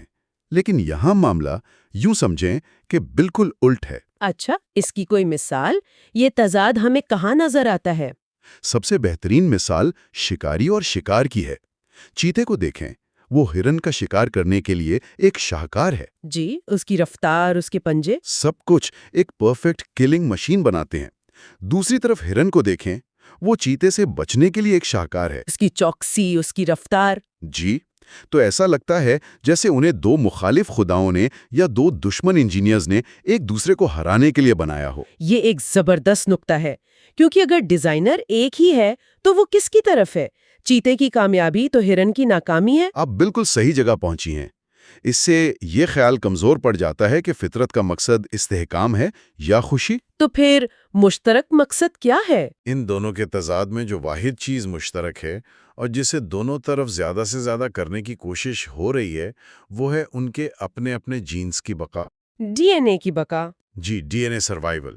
چیتے کے جینز اسے بہتر شکاری بنا کر اپنی کاپیاں آگے بھیجنا چاہتے ہیں، اور ہرن کے جینز اسے ایک بہتر بھگوڑا بنا کر اپنی کاپیاں بچانا چاہتے ہیں۔ بالکل۔ اصل مقصد جانور کی بھلائی نہیں، اس کے اندر موجود کوڈ کی بقا ہے۔ ٹھیک ہے، تو نظریہ یہ ہے کہ ہر چیز کا پیمانہ ڈی این اے کی بقا ہے۔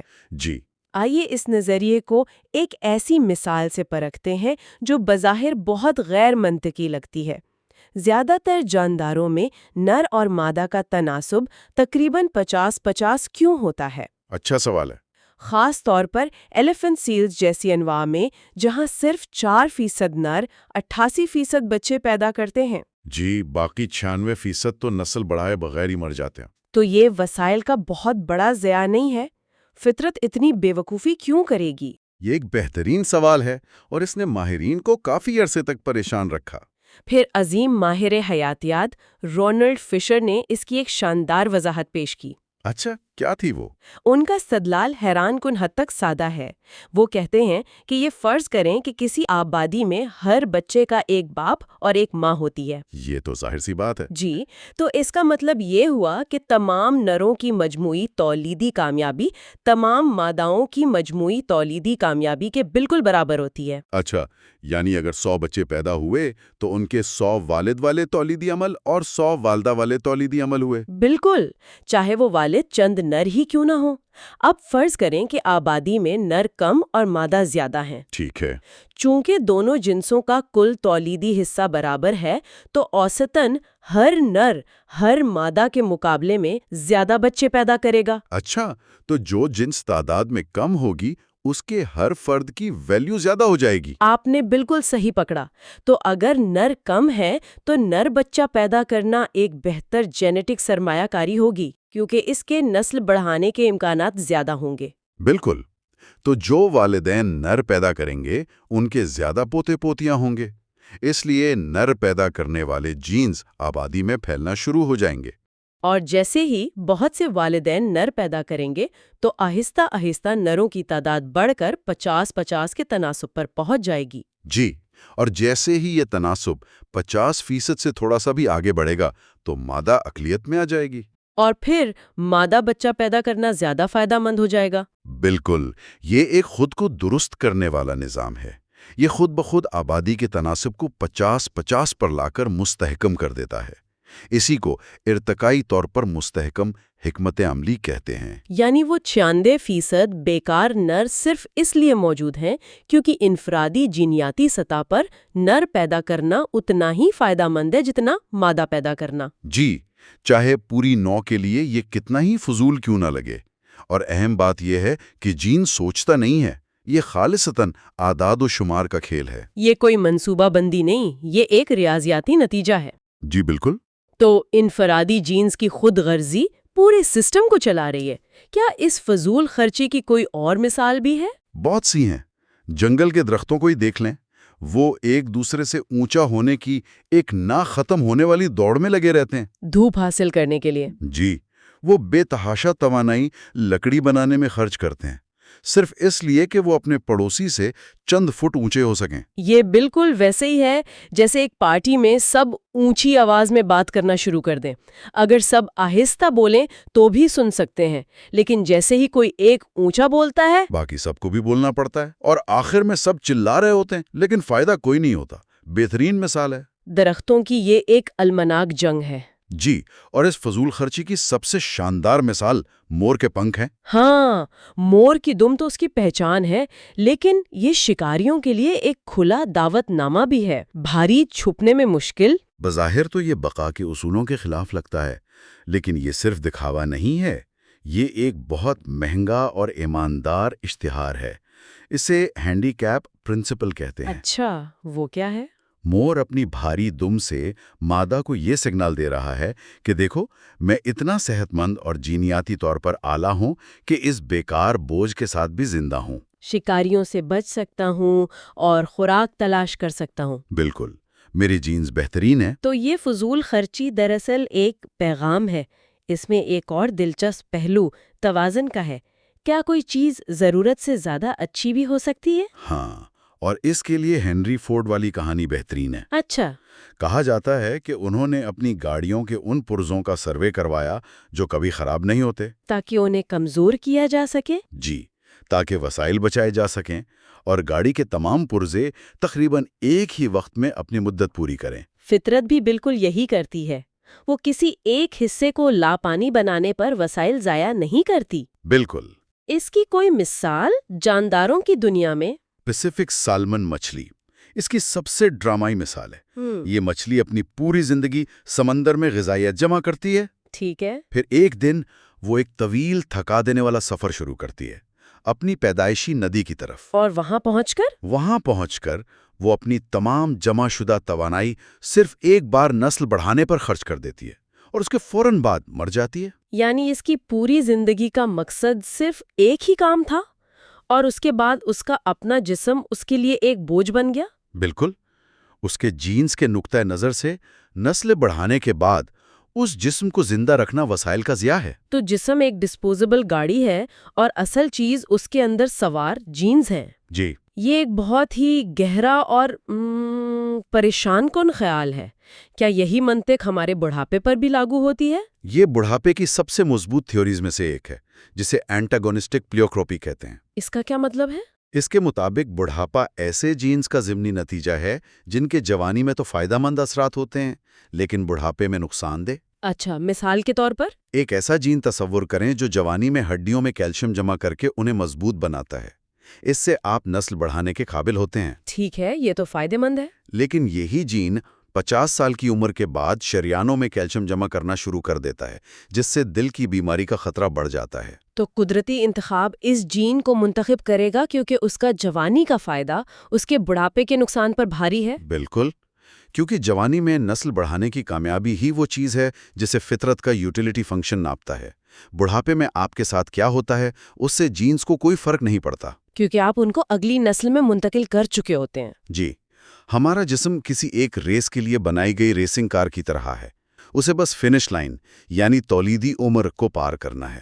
اس کے بعد اگر انجن دھواں دینے لگیں تو ڈیزائنر کو کوئی فرق نہیں پڑتا۔ صحیح۔ تو آج کی اس پوری گفتگو کا خلاصہ یہ ہے کہ فطرت کا یوٹیلیٹی فنکشن خوشی، بھلائی یا لمبی زندگی نہیں، بلکہ صرف اور صرف ایک چیز ہے، ڈی این اے کی بقا۔ جی، اور اسی لیے فطرت ہمیں اکثر اتنی بے رحم اور لاتعلق نظر آتی ہے۔ جینز کی اس کرنسی میں درد، تکلیف، خوشی یا محبت کی کوئی قدر نہیں۔ کیٹرپلر کے درد سے بھیڑ کے جینز کو کوئی فرق نہیں پڑتا۔ جب تک کہ ان کے بچے زندہ رہیں، کائنات میں کوئی اچھائی، برائی یا انصاف تلاش نہیں کیا جا سکتا، صرف اندھی بے رحم لاتعلقی ہے، جیسا کہ شاعر اے ہاؤس مین نے کہا تھا۔ فطرت بے دل بے عقل فطرت، نہ پرواہ کرے گی نہ جانے گی۔ بالکل، ڈی این اے نہ پرواہ کرتا ہے نہ جانتا ہے، ڈی این اے بس موجود ہے اور ہم سب، ہماری خوشیاں، ہمارے غم، سب اسی کی دھن پر رقص کر رہے ہیں۔ ایک گہری اور سوچنے پر مجبور کرنے والی بات، یہ نظریہ ہمیں کائنات میں اپنی جگہ کے بارے میں دوبارہ سوچنے پر مجبور کرتا ہے۔ جی، کبھی سوچا ہے کہ زندگی کائنات کے سب سے بڑے دھماکے یعنی ایک سپر نووا جیسی ہو سکتی ہے؟ یہ خیال سننے میں تو عجیب لگتا ہے نا؟ لیکن آج ہم رچرڈ ڈاکنز کی کتاب ریور آؤٹ آف ایڈن کے آخری باب کو کھنگالیں گے، جو زندگی کو بالکل اسی طرح دیکھتا ہے، ایک ریپلیکیشن بامب کے طور پر۔ جی، اور یہ توانائی کا نہیں بلکہ معلومات کا ایک ایسا دھماکہ ہے جو اربوں سالوں سے جاری ہے۔ اور یہ ایک بہت ہی طاقتور تشبیہ ہے۔ جب ہم دھماکے کا سوچتے ہیں تو ذہن میں روشنی اور حرارت آتی ہے جو تیزی سے پھیلتی ہے۔ بالکل، لیکن ڈاکنز کہتے ہیں کہ ایک اور قسم کا دھماکہ بھی ہے جو بہت یوں سمجھے کہ آہستگی سے شروع ہوتا ہے۔ اچھا۔ لیکن اس کی پہنچ اور اس کے اثرات کسی سپر نووا سے کم نہیں ہیں۔ یہ زندگی کا دھماکہ ہے جس کا ایندھن ڈیجیٹل معلومات ہیں، یعنی ڈی این اے۔ تو آئیے اس خیال کی گہرائی میں اترتے ہیں۔ یہ ریپلیکیشن بام آخر ہے کیا؟ اور یہ ایک عام دھماکے سے اتنا مختلف کیوں ہے؟ دیکھیں، سپر نووا ایک ستارے کی موت کا ایک لمحاتی اور شدید واقعہ ہے۔ ساری توانائی ایک جھٹکے میں خارج ہو جاتی ہے۔ ختم۔ اس کے برعکس ریپلیکیشن بم کا آغاز ایک بہت معمولی، تقریباً غیر اہم واقعے سے ہوتا ہے۔ ایک ایسے مالیکیول کا وجود میں آنا جو اپنی نقل بنا سکتا ہو، بس ایک چنگاری جیسے۔ بالکل، یہ چنگاری ہے۔ دھماکہ اس کی اپنی طاقت سے نہیں بلکہ اس کی اپنی جیسی مزید چنگاریاں بنانے کی صلاحیت سے شروع ہوتا ہے۔ یعنی 1 سے 2، 2 سے 4، یہ تو بہت سست رفتار لگتا ہے۔ اسے بم کہنا کچھ عجیب نہیں؟ بظاہر سست، لیکن اس کی طاقت ایکسپوننشل گروتھ میں پوشیدہ ہے، مطلب تیز رفتار افزائش میں۔ آپ 1 سے شروع کرتے ہیں، اگلی نسل میں 2 ہوں گے، پھر 4، پھر 8، پھر 16۔ جی کتاب ایک حیران کن حساب پیش کرتی ہے۔ اگر ہر نسل مان لیں 1 گھنٹے میں تیار ہو، تو صرف 30 گھنٹوں یعنی صرف 30 نسلوں کے بعد آپ کے پاس 1 ارب سے زیادہ نکول ہوں گی۔ 1 ارب صرف 30 قدموں میں؟ یہ واقعی ناقابل یقین ہے۔ اور یہ تو صرف شروعات ہے۔ 50 نسلوں کے بعد یہ تعداد 1000 ملین ملین ہو جائے گی۔ 1000 ملین ملین؟ جی، یہ اتنی بڑی تعداد ہے کہ کائنات میں اتنے ایٹم بھی نہیں ہیں کہ ان سب کو بنایا جا سکے۔ عملی طور پر وسائل کی کمی اس رفتار کو روک دیتی ہے، لیکن بنیادی اصول یہی ہے۔ صحیح۔ یہی وہ طاقت ہے جو ایک چھوٹے سے مالیکیول سے شروع ہو کر پورے سیارے کو زندگی سے بھر دیتی ہے۔ اور جہاں تک ہم جانتے ہیں، ہمارا سیارہ زمین ہی وہ واحد جگہ ہے جہاں یہ دھماکہ ہوا ہے۔ بالکل۔ اور ہم انسان اپنی ٹیکنالوجی کے ساتھ شاید اس دھماکے کا سب سے جدید اور طاقتور مظہر ہیں، جو اب اسے خلا کی وسعتوں میں پھیلانے کی صلاحیت رکھتے ہیں۔ جی بالکل، لیکن اس دھماکے کے لیے ایک خاص قسم کے ریپلیکیٹر یا نقل ساز کی ضرورت تھی۔ ہر چیز اپنی نقل نہیں بنا سکتی۔ ہاں، کتاب میں پانی کے مالیکیول کی مثال دی گئی ہے۔ H2O ہر جگہ ہے، لیکن وہ ایک ریپلیکیشن بم کیوں نہیں شروع کر سکا؟ کیونکہ پانی کے مالیکیول میں یوں کہیں کہ حقیقی وراثت نہیں ہوتی۔ وراثت؟ جی، وراثت کے لیے 2 چیزیں ضروری ہیں، ایک تو نقل بنانا اور دوسرا ان نقل میں تغیرات یا ویرائٹی کا ہونا۔ اچھا۔ پانی کا ایک مالیکیول دوسرے پانی کے مالیکیول جیسا ہی ہوتا ہے، ان میں کوئی فرق نہیں ہوتا جس کی بنیاد پر انتخاب کیا جا سکے۔ وہاں کوئی مقابلہ نہیں، سب ایک جیسے ہیں۔ تو مقابلہ اور انتخاب کے لیے ورائٹی لازمی ہے۔ اس سلسلے میں کتاب لوئس پاسچر کے ٹارٹریٹ کرسٹلز کی ایک بہترین مثال دیتی ہے، جو ایک دوسرے کے آئینے کا عکس تھے۔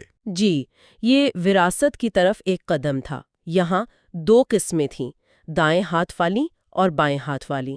دائیں ہاتھ والے کرسٹل محلول میں سے دائیں ہاتھ والے مالیکیولز کو چن کر اپنے جیسے مزید کرسٹل بناتے تھے۔ اور بائیں والے اپنے جیسے؟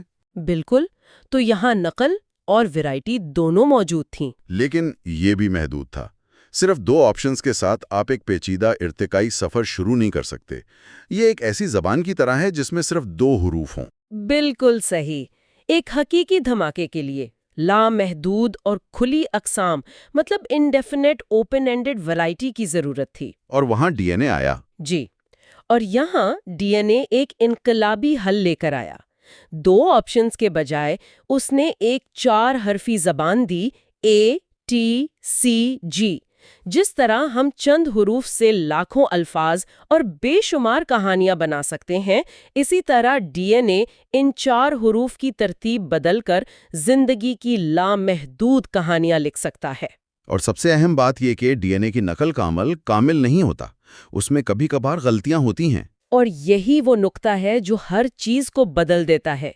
یہی غلطیاں، جنہیں ہم میوٹیشنز کہتے ہیں، نئی قسمیں پیدا کرتی ہیں۔ جی، ان میں سے کچھ بہتر ہوتی ہیں، کچھ بدتر، اور یہیں سے قدرتی انتخاب یعنی نیچرل سلیکشن کا کھیل شروع ہوتا ہے، بہترین کا انتخاب۔ یہی وہ انجن ہے جو ارتقاء کو آگے بڑھاتا ہے۔ بالکل، اس 4 حرفی زبان اور اس میں ہونے والی غلطیوں نے مل کر اس دھماکے کو اصل آگ دکھائی۔ ریپلیکیٹر تھریشولڈ یعنی خود نقل بنانے والے نظام کا آغاز۔ اس کے بعد دوسرا مرحلہ فینوٹائپ تھریشولڈ آتا ہے، اور یہ ایک بہت گہرا نقطہ ہے۔ اچھا؟ جینز براہ راست منتخب نہیں ہوتے، وہ دنیا پر اپنے اثرات کی وجہ سے منتخب ہوتے ہیں۔ اس کا کیا مطلب ہے؟ کتاب میں گھونگے کے خول کی مثال ہے۔ ایک جین یہ طے کرتا ہے کہ خول دائیں طرف مڑے گا یا بائیں طرف۔ ڈی این اے خود نہیں مڑتا، لیکن اس کا نتیجہ یعنی خول مڑتا ہے۔ جی، یہ خول ہی فینوٹائپ ہے۔ اگر دائیں طرف مڑنے والا خول ماحول میں زیادہ کامیاب ہے تو اس کو بنانے والا جین اگلی نسل میں زیادہ منتقل ہوگا۔ یعنی جینز اپنے آپ کو نہیں بلکہ اپنے بنائے ہوئے ڈھانچوں کو بہتر بنانے پر منتخب ہوتے ہیں۔ یہ تو کمال کی بات ہے۔ یعنی جینز خود غرض ہیں، لیکن انہیں کامیاب ہونے کے لیے ایسے جسم بنانے پڑتے ہیں جو ماحول کے ساتھ تعاون کر سکے۔ ایک طرح کا تضاد ہے۔ بالکل، اور یہی ارتقاء کی خوبصورتی ہے۔ یہ تضاد تیسرے مرحلے ریپلیکیٹر ٹیم تھریشولڈ پر اور بھی واضح ہو جاتا ہے۔ وہ کیسے؟ یہاں جینز نے اکیلے کام کرنے کے بجائے ٹیموں میں کام کرنا سیکھا۔ وہ ایک خلیے یعنی سیل کے اندر اکٹھے ہو گئے اور مل کر کام کرنے لگے۔ اب انتخاب انفرادی جینز کا نہیں بلکہ پوری ٹیم کا ہونے لگا۔ اور پھر ان ٹیموں نے مل کر اور بھی بڑے منصوبے شروع کر دیے۔ جی، اور یہ تھا چوتھا مرحلہ، کثیر خلوی تھریشولڈ، جب خلیوں کی ٹیمیں آپس میں جڑ کر بڑے اور پیچیدہ اجسام بنانے لگیں، جیسے پودے، جانور، آنکھیں اور پتے۔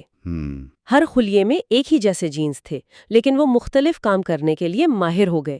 یہ ایک بہت بڑی چھلانگ تھی جس نے زندگی کی پیچیدگی کو ایک نئی سطح پر پہنچا دیا۔ یہاں تک تو زندگی کی رفتار کیمیائی عمل پر منحصر تھی، لیکن پھر ایک بہت بڑی تبدیلی آئی۔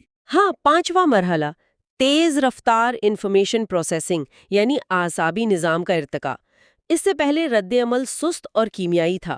اب برقی سگنلز کی وجہ سے رد عمل کی رفتار ہزاروں گنا تیز ہو گئی۔ بالکل، ایک شکاری یا شکار کے لیے یہ زندگی اور موت کا فرق تھا۔ زندگی اچانک بہت تیز ہو گئی۔ اور اعصابی نظام کی پیچیدگی نے ایک ایسے مرحلے کو جنم دیا جو آج بھی سائنس کے لیے ایک معمہ ہے: شعور۔ جی، چھٹا مرحلہ، شعور کا تھریشولڈ۔ کتاب بھی مانتی ہے کہ یہ ایک پراسرار چھلانگ ہے۔ ہم نہیں جانتے یہ کیسے اور کیوں ہوا، لیکن اس نے ایک اندرونی کائنات بنا دی، دنیا کا ایک ماڈل جو دماغ کے اندر چلتا ہے۔ اس سے منصوبہ بندی، تصور اور خود آگاہی ممکن ہوئی۔ اور ریپلیکیشن بم نے اب سوچنا شروع کر دیا تھا۔ ایک سوچنے والی مشین، اور پھر اس مشین نے دوسری مشینوں سے بات کرنا سیکھا۔ بالکل، ساتواں مرحلہ، زبان کا تھریشولڈ تھا۔ اس سے پہلے علم ہر فرد کے ساتھ مر جاتا تھا۔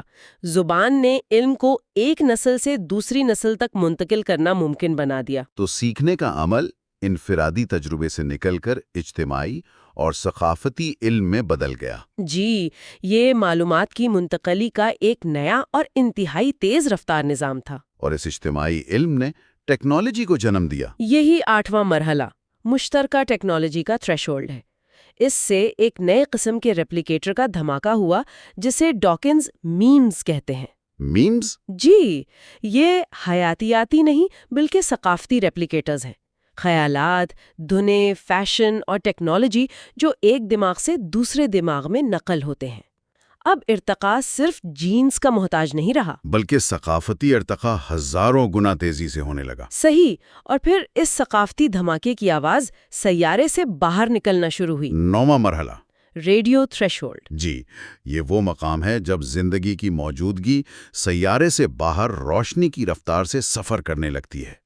ہماری ریڈیو اور ٹی وی لہریں اب خلا میں پھیل رہی ہیں، جو کسی بھی ممکنہ تہذیب کے لیے ہمارے وجود کا ثبوت ہیں۔ اور آخری مرحلہ، جس کی ہم ابھی دہلیز پر کھڑے ہیں، 10واں مرحلہ، خلائی سفر کا تھریشولڈ، یعنی زندگی کے بیجوں یعنی ڈی این اے کو جان بوجھ کر دوسری دنیاؤں میں بونا۔ یہ وہ لمحہ ہے جب ریپلیکیشن بام ایک سیارے کی حدود توڑ کر کائنات میں پھیلنے کے لیے تیار ہوتا ہے۔ واہ! کتاب یہاں کرسٹوفر مارلو کا ایک جملہ نقل کرتی ہے: دیکھو، دیکھو، جہاں زندگی کا سیلاب آسمان میں بہہ رہا ہے۔ یہ حیرانگیز ہے کہ اس پورے عمل کو چلانے والی منطق، یعنی معلومات کا اپنی نقل بنانا، غلطیاں کرنا اور پھر بہترین کا منتخب ہونا، یہ صرف ڈی این اے تک محدود نہیں ہے۔ نہیں۔ کتاب میں ایک بہت ہی عام اور روزمرہ کی مثال دی گئی ہے جو اس اصول کو واضح کرتی ہے: چین لیٹرز۔ جی، یہ ایک بہترین مثال ہے جو اس سارے عمل سے پراسراریت کا پردہ ہٹا دیتی ہے۔ ایک چین لیٹر بھی تیزی سے اپنی نقول بناتا ہے، اس میں بھی ایکسپوننشل گروتھ ہوتی ہے۔ صحیح، لوگ اس کی کاپیاں بنا کر آگے بھیجتے ہیں۔ جی، ایک منٹ، تو آپ کہہ رہی ہیں کہ ایک چین لیٹر اور ہماری زندگی کا ارتقاء ایک ہی بنیادی اصول پر کام کرتے ہیں؟ یہ سننے میں بہت عجیب لگتا ہے۔ عجیب لیکن سچ ہے۔ دیکھیں، چین لیٹر کے الفاظ میں بھی تبدیلیاں یعنی میوٹیشنز آتی ہیں۔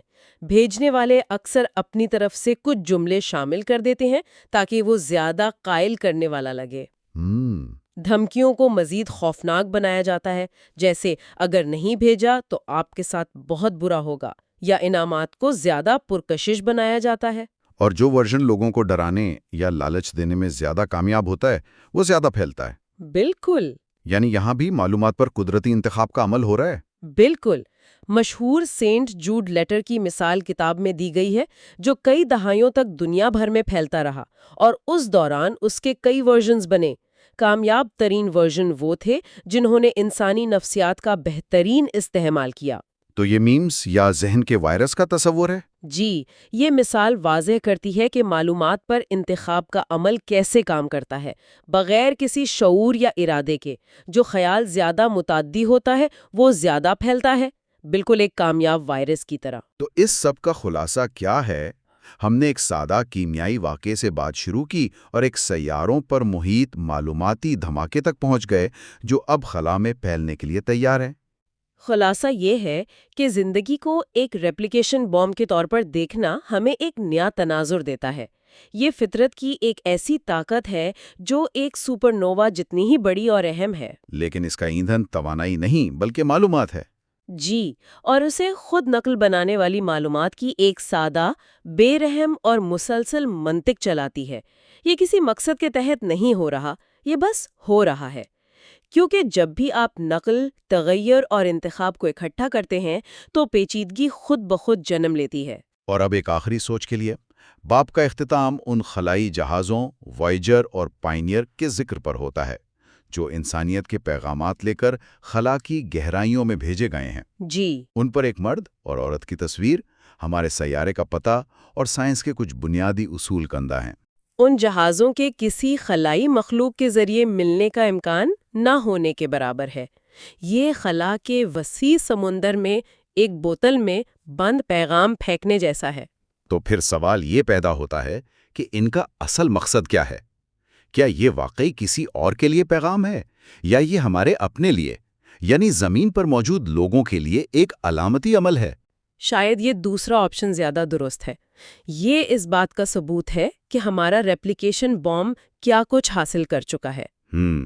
یہ اس بات کا جشن ہے کہ معلومات کا یہ دھماکہ ایک بے جان سیارے پر شروع ہوا اور اربوں سالوں کے سفر کے بعد ایک ایسی ذہین مخلوق پیدا کی جو اب کائنات سے بات کرنے کی کوشش کر رہی ہے۔ ایک ایسی مخلوق کے بارے میں کیا کہا جا سکتا ہے جو کائناتی سمندر میں بوتل میں بند پیغام بھیجتی ہے؟ شاید یہی کہ معلومات کا یہ دھماکہ اب اپنے سیارے کی حدود سے باہر نکلنے کے لیے بے چین ہے۔ تو آج ہم رچرڈ ڈاکنز کی کتاب ریور آؤٹ آف ایڈن پر اپنی گفتگو کو سمیٹ رہے ہیں۔ جی بالکل، یہ آخری حصہ ہے۔ ہاں، ہم نے اس کے مختلف پہلوؤں پر تو بات کی ہے، لیکن آج ہم اس کے بالکل مرکزی خیال، اس کی روح کو سمجھنے کی کوشش کریں گے۔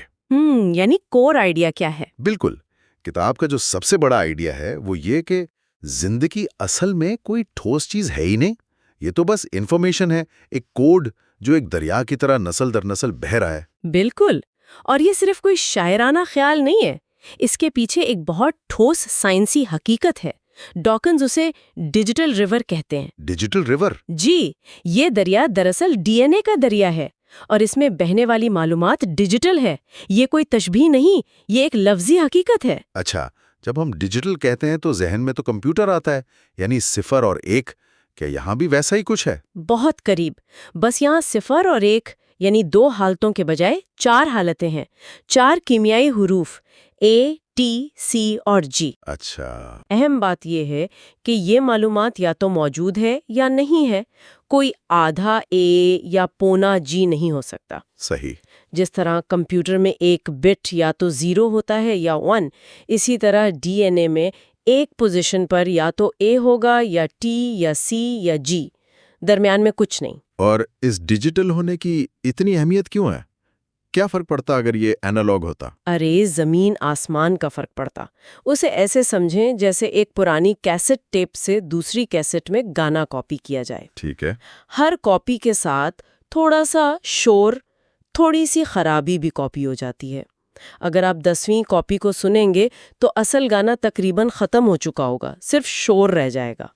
بات سمجھ میں آ رہی ہے۔ اگر زندگی کا کوڈ اینالوگ ہوتا تو چند نسلوں میں ہی اصل معلومات ختم ہو جاتی۔ اور ڈیجیٹل ہونے کی وجہ سے؟ ڈیجیٹل ہونے کی وجہ سے کاپی بالکل پرفیکٹ بنتی ہے۔ ایک نسل سے دوسری نسل میں ATCG کا کوڈ بغیر کسی خرابی کے منتقل ہوتا ہے۔ اچھا، اسی لیے لاکھوں، کروڑوں، حتیٰ کہ اربوں سال بعد بھی یہ معلومات اپنی اصل حالت برقرار رکھ سکتی ہے۔ سچ تو یہ ہے کہ ڈارون کا نظریہ ارتقاء کام ہی صرف اس لیے کر سکتا ہے کہ زندگی کی بنیاد میں یہ ڈیجیٹل کوڈ موجود ہے۔ یعنی اس کے بغیر تو ارتقاء کا کوئی امکان ہی نہیں تھا؟ بالکل نہیں تھا۔ تو یہ ڈیجیٹل کوڈ ہی وہ بنیاد ہے جس پر ارتقاء کی پوری عمارت کھڑی ہے۔ جی، لیکن یہ کوڈ وقت کے ساتھ بہتر کیسے ہوتا ہے؟ یہیں پر شاید وہ چھلنی یعنی سیو والا آئیڈیا آتا ہے جس کا ذکر کتاب میں ہے۔ بالکل۔ اگر DNA کا دریا ایک نسل سے دوسری نسل میں بہہ رہا ہے تو قدرتی انتخاب یا نیچرل سلیکشن وہ چھلنی ہے جس سے اس دریا کو گزرنا پڑتا ہے۔ ہر نسل ایک امتحان ہے، ایک فلٹر، بالکل، ایک فلٹر ہے۔ اور اس چھلنی سے صرف وہی جینز گزر پاتے ہیں جو جاندار کو اپنے ماحول میں زندہ رہنے اور اپنی نسل کو آگے بڑھانے میں مدد دیتے ہیں۔ جی، اور جو جینز کمزوری پیدا کرتے ہیں وہ اس چھلنی میں ہی اٹک کر رہ جاتے ہیں اور وقت کے ساتھ ختم ہو جاتے ہیں۔ جی ہاں، اور جب آپ اس عمل کے نتیجے پر غور کرتے ہیں تو ایک ناقابل یقین حقیقت سامنے آتی ہے۔ وہ کیا؟ ہم سب یعنی ہر انسان، ہر جانور، ہر پودا جو آج زندہ ہے وہ کامیاب آباء و اجداد کی ایک ایسی لڑی کا حصہ ہے جو تقریباً 4 ارب سال میں ایک بار بھی نہیں ٹوٹی۔ ایک منٹ، اس پر ذرا رکتے ہیں۔ یہ سوچنا ہی ناقابل یقین ہے۔ یعنی میرے، آپ کے اور ہر جاندار کے DNA میں اربوں سال کی کامیابی کی تاریخ لکھی ہوئی ہے۔ بالکل لکھی ہوئی ہے۔ ہمارے کسی بھی جید نے بچپن میں مرنے یا ساتھی تلاش کرنے میں ناکام ہونے یا اولاد پیدا کرنے سے پہلے شکار ہو جانے کی غلطی نہیں کی۔ یہ صرف ایک تھیوری نہیں، یہ تو ایک ذاتی جینیٹک سوانح عمری ہے جو ہم سب اپنے اندر لیے پھرتے ہیں۔ بالکل یہی بات ہے۔ ہمارے جینز میں زندہ رہنے کی صلاحیت کا ایک بے مثال ریکارڈ موجود ہے، اور یہی ڈیجیٹل دریا، یہ جینز کی لڑی ہمیں ہمارے مشترکہ آغاز تک لے جاتی ہے۔ اچھا، کتاب میں اس حوالے سے مائٹوکونڈریل ایو کا بہت دلچسپ ذکر ہے۔ ہاں، یہ نظریہ کافی مشہور ہوا تھا۔ کچھ لوگ اسے آدم اور حوا کی کہانی کا سائنسی ورژن سمجھتے ہیں۔ کیا ایسا ہے؟ نہیں، بالکل نہیں، اور یہی سب سے بڑی غلط فہمی ہے۔ اچھا، یہ نظریہ مائٹوکونڈریل DNA پر مبنی ہے۔ یہ ہمارے خلیوں میں پایا جانے والا ایک خاص قسم کا DNA ہے، اور یہ صرف ماں سے بچوں میں منتقل ہوتا ہے، باپ سے نہیں۔ صرف ماں سے؟ جی، تو سائنسدانوں نے دنیا بھر کے انسانوں کے مائٹوکونڈریل DNA کا مطالعہ کیا، اور جب وہ اس کی لڑی کو ماضی میں پیچھے لے کر گئے تو وہ سب ایک ہی عورت پر جا کر مل گئیں، ایک مشترکہ پردادی، جو تقریباً 1.5 سے 2.5 لاکھ سال پہلے افریقہ میں رہتی تھی۔ بالکل۔ تو کیا اس کا مطلب یہ ہے کہ اس وقت وہ دنیا کی واحد عورت تھی؟ ہرگز نہیں، اس کے ساتھ ہزاروں دوسری عورتیں بھی موجود تھیں اور ان سب کی اولاد بھی تھی، لیکن فرق یہ ہے، اسے ایسے سمجھیں جیسے ایک بہت بڑے خاندان میں بہت سے لوگوں کے نام ہوں۔ وقت کے ساتھ کچھ خاندانوں میں صرف بیٹے ہوتے ہیں تو ان کا خاندانی نام تو آگے چلتا ہے، لیکن ان کی والدہ کا ماں سے بیٹی والا سلسلہ وہاں ختم ہو جاتا ہے۔ صحیح۔ مائٹوکونڈریل ایو وہ خوش قسمت خاتون تھیں جن کی ماں سے بیٹی والی لائن آج تک کبھی ٹوٹی ہی نہیں، جبکہ باقی تمام خواتین کی یہ مخصوص لائن کہیں نہ کہیں راستے میں ٹوٹ گئی۔ تو یہ سائنسی کہانی ہمیں بتاتی ہے کہ ہم سب ایک دوسرے کے کتنے قریبی رشتہ دار ہیں۔ بالکل۔ ٹھیک ہے، یہ بہت واضح ہو گیا، لیکن اگر زندگی کا مقصد صرف جینز کا آگے بڑھنا ہے تو پھر فطرت میں اتنی پیچیدگی، خوبصورتی اور بعض اوقات اتنی شدید بے رحمی کیوں نظر آتی ہے؟ ایک بہت اہم سوال ہے۔ کتاب میں اس کے لیے ایک بڑا دلچسپ آئیڈیا ہے، گاڈز یوٹیلیٹی فنکشن۔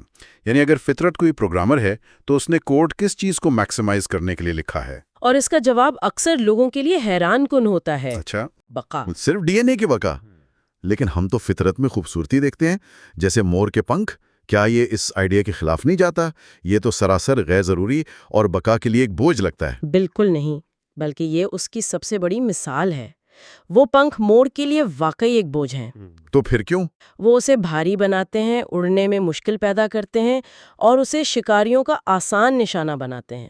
لیکن چونکہ وہ پنکھ مورنیوں کو متوجہ کرتے ہیں، وہ ڈی این اے کی بقا کے اس یوٹیلیٹی فنکشن کو پورا کرتے ہیں۔ خوبصورتی یہاں مقصد نہیں، صرف ایک ضمنی پیداوار ہے، ایک بائی پروڈکٹ۔ دل کے درخت ایک دوسرے سے اونچا ہونے کی دوڑ میں بے تحاشا توانائی ضائع کرتے ہیں، صرف اس لیے کہ وہ سورج کی روشنی حاصل کر سکیں۔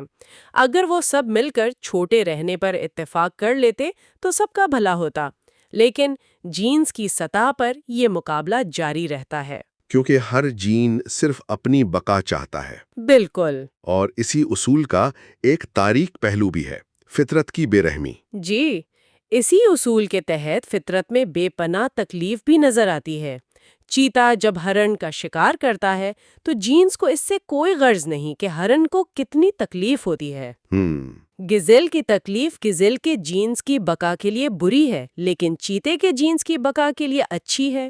ڈاکنز کے مطابق کائنات میں نہ کوئی اچھائی ہے نہ برائی، نہ کوئی مقصد، صرف ایک اندھی اور بے رحم لا تعلقی کار فرما۔ یہ ایک بہت سنجیدہ اور پریشان کن نکتہ ہے، یہ سوچنا کہ ہمارے ارد گرد کی دنیا بنیادی طور پر لا تعلق ہے، ہماری خوشی یا غم سے اسے کوئی فرق نہیں پڑتا۔ یہ واقعی ایک گہرا اور انسان کو اپنی حیثیت پر سوچنے پر مجبور کرنے والا خیال ہے، لیکن ڈاکنز کے مطابق سچائی کو قبول کرنا ہی سائنس کا کام ہے، چاہے وہ ہمیں کتنی ہی غیر آرام دہ کیوں نہ لگے۔ بالکل، لیکن اسی پیچیدگی پر ارتقاء کے مخالفین اکثر یہ سوال اٹھاتے ہیں کہ آدھی آنکھ یا آدھے پر کا کیا فائدہ؟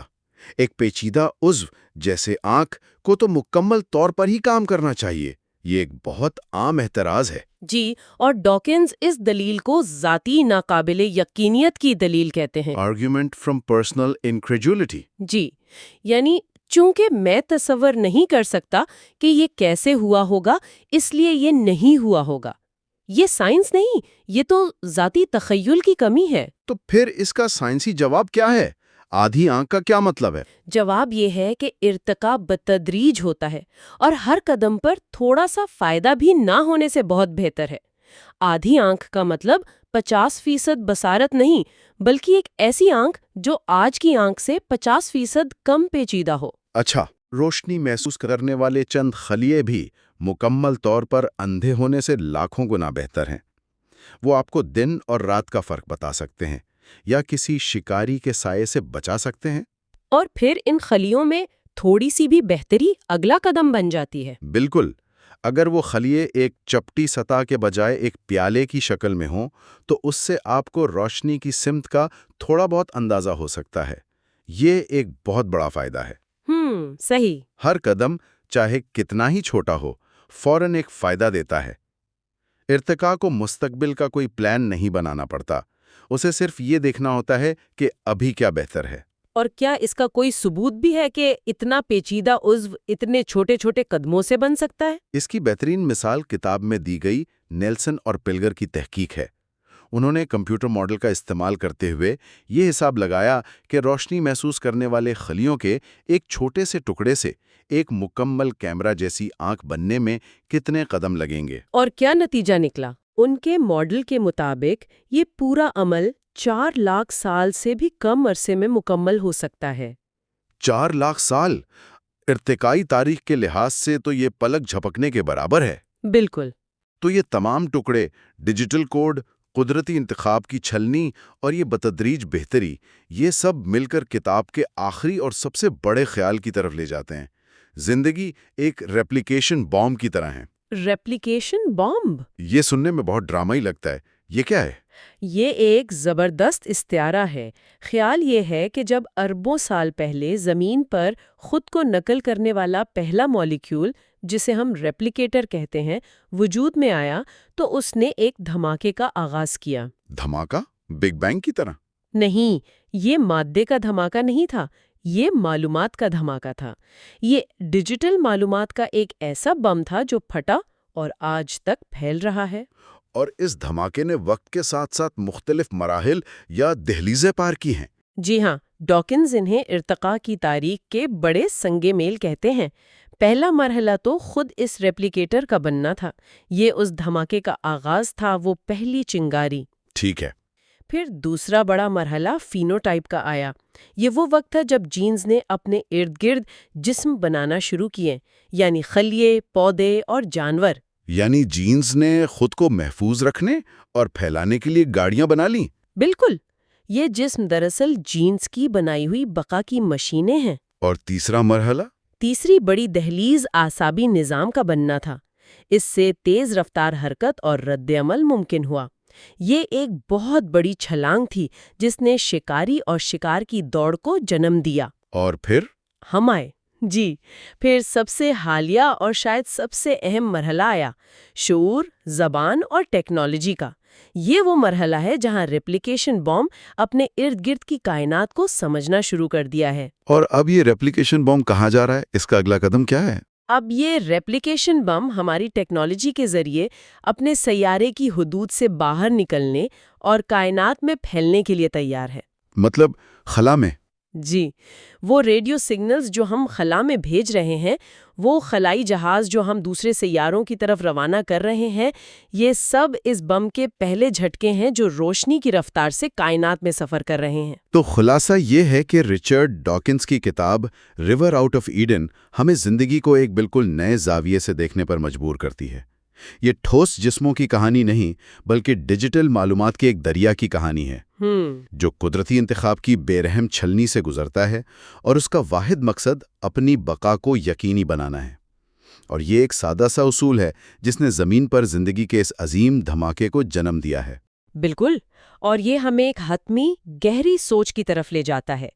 کتاب میں وائجر خلائی جہاز کا ذکر ہے جس پر ایک سنہری تختی رکھی گئی ہے۔ ہاں، جس پر ایک مرد اور عورت کی تصویر بنی ہے اور کائنات میں زمین کا پتہ درج ہے۔ جی، ڈاکنز اس سے مذہبی داستانوں کے مقابلے میں انسانیت کا ایک بہتر اور سچا عہد نامہ قرار دیتے ہیں۔ ایک پیغام جو ستاروں کے خاموش سمندر میں بھیجا گیا ہے۔ جی، تو آخری اور سب سے بڑا سوال یہ بنتا ہے، اگر ہمارا یہ ریپلیکیشن بم کائنات میں کسی اور ذہین مخلوق تک پہنچتا ہے تو اس کا اصل پیغام کیا ہوگا؟